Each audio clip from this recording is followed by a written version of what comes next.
हाय साथियों, मैं मिस्टर लाल आज कुछ मनोरंजक के साथ प्रस्तुत।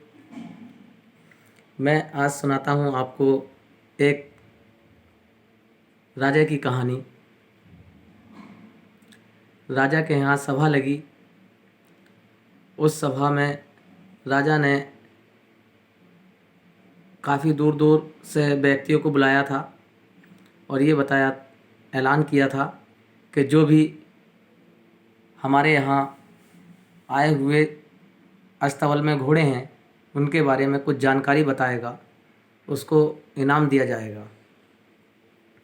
तो वहाँ जो दूर दराज से आए हुए व्यक्ति थे वो सब, जिससे पूछा जाता कि आप इसके बारे में क्या जानते हैं, आप इसके बारे में क्या जानते हैं, तो सब अपने अपने मत रखते। उनमें से ही एक व्यक्ति बोला कि राजा साहब, मैं घोड़े ही नहीं, आपके यहाँ प्रत्येक व्यक्ति की तरफ देख करके उसे पहचान सकता हूँ कि इस व्यक्ति में कौन से गुण हैं, कौन सा स्वभाव है। तभी राजा ने कहा, ठीक है, आप हमारे काम के हैं और आपको जो है हम नौकरी पर रखते हैं। आप जो है हमारे अस्तबल में जाइए और इस अस्तबल में आप ये देखिए कि कौन सा घोड़ा किस नस्ल का है।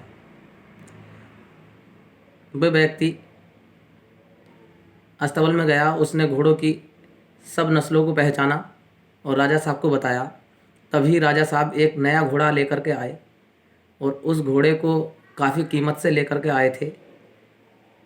नस्लदार के नाम से जाना जाने वाला घोड़ा। जब वो लेकर के वहाँ आए तो उन्होंने पूछा कि ये ज़रा बताना, ये कैसा, किस नस्ल का घोड़ा है। तो वो व्यक्ति कह रहा है कि माफ़ी चाहता हूँ कि मैं बता तो दूँ राजा साहब, ये जो आप घोड़ा लाए हैं नस्लदार तो है नहीं। बोले, तुम्हें कैसे पता? बोले, पता है, आप कहें तो मैं साबित करके दिखाऊं। उन्होंने कहा, ठीक है, आप साबित करिए। राजा साहब ने कहा कि साबित करके दिखाइए। दिखा साबित करके। तब वो कहता है कि देखिए, जितने भी घोड़े होते हैं वो जब चारा खाते हैं तो चारा मुंह में लेकर के ऊपर की ओर करके खाते हैं, और ये एक घोड़ा ऐसा है जो नीचे की ओर मुंह करके चारा खाता है, ये इसलिए नस्लदार नहीं है। तो फिर उस राजा साहब ने कहा कि इसकी क्या नस्ल होगी। तब वो कहता है कि ये पैदा तो घोड़ी से ही हुआ है, परंतु इसकी माँ पैदा करते ही मर गई, तो इसको जो दूध पिलाया गया है वो गाय का पिलाया गया है, जिसकी वजह से इसकी नीचे को ही मुड़ी रहती है चारा खाते समय। राजा साहब खुश हो जाता है। वो कहता है, वाह, ये तो काफ़ी कुछ जानता है। तब वो ये कहता है, राजा साहब, कि तूने काफ़ी अच्छा मुझे प्रवचन दिया और अब जो तू है मुझे मेरी पत्नी के बारे में कुछ संदेश दे। और इससे खुश होकर के राजा उसको भेड़ बकरी दान में देता है, इनाम में दे देता है। राजा के जो काम होते हैं वो इनाम, खुश होकर के कुछ ना कुछ देने के होते हैं, तो उसे भेड़ बकरी इनाम में देता है। और वो इनाम पा करके रानी जी के बारे में बताता है। तब वो कहता है कि राजा साहब, माफ़ी चाहता हूँ बताने से पहले कि मेरी जान की बख्शिश की जाए। वो कहता है, राजा, हाँ ठीक है, बताइए। तब वो कहता है कि राजा साहब, आपकी जो रानी है वो भी नस्लदार नहीं है। वो कहता है, ऐसे कैसे? बोले, पता निकाल लीजिए। वो ससुराल जाता है राजा और अपनी सास से पूछता है। तो सास कहती है, हाँ बेटा, मेरी तो जो बेटी थी वो 6 माह के बाद ही गुजर गई थी, लेकिन तुम्हारे पिताजी और मेरे ससुर जी, तुम्हारे पिताजी और मेरे पति जी का याराना गाढ़ा था, तो उन्होंने रिश्ता बचपन में ही कर दिया था, बच्चे पैदा होते ही। तो हम तुम्हें उस वादे को कैसा पूरा करते, इस वजह से हमने ये लड़की किसी से, पड़ोस वाले व्यक्ति से लड़की खरीदी थी, ये वो है। तब वो राजा वहाँ से आता है और फिर उससे पूछता है कि भाई, तुझे कैसे पता चला? ऐसी तुझे किस उससे पता चला? बोले राजा साहब बस आप जो बात मैंने बताई है उस पर ही ध्यान दें, ज़्यादा ना पूछें तो अच्छा है। बोले नहीं बता।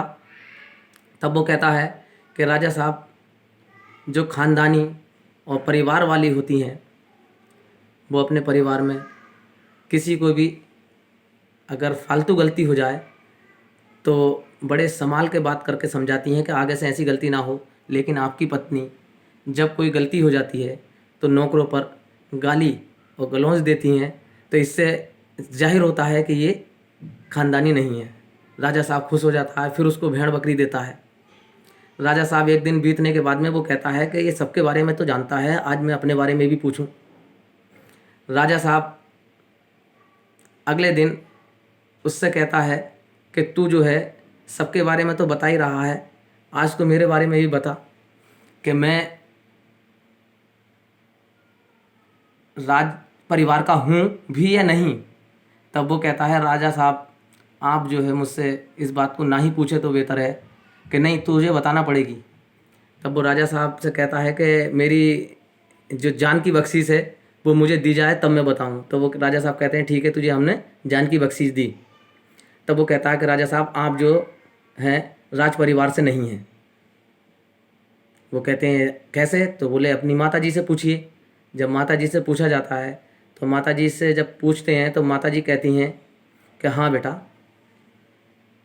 कि हम ने जो है राजपाट हमारा इतना बढ़ गया कि हम उसमें कोई बच्चे को जन्म नहीं दे पाए। तुम्हारे पिताजी कार्यभार में लगे रहे जिसके कारण हम बच्चे को जन्म नहीं दे पाए। हमने आपको एक चरवाहा हमारे यहाँ रहता था उसके यहाँ से ख़रीदा था। तो ये सुन करके राजा जो है बहुत ज़्यादा हैरान हुए और राजा ने जो है आकर के फिर उससे पूछा कि तुझे कैसे पता चला इस घटना का? बोले राजा साहब राजा महाराजा तो बहुत देखे होंगे आपने, जब दान करने का नंबर आता है तो हीरे जवाहरात ये चीज़ें दी जाती हैं, अंगूठियाँ दी जाती हैं, वस्त्र दिए जाते हैं, लेकिन आप हैं जब खुश होते हैं तो भेड़ बकरियाँ ही देते हैं। ये सोच करके राजा जो है वो संतुष्ट हो जाता है। और हाय साथियों, मनोरंजक कहानी देखने के लिए शुक्रिया और धन्यवाद।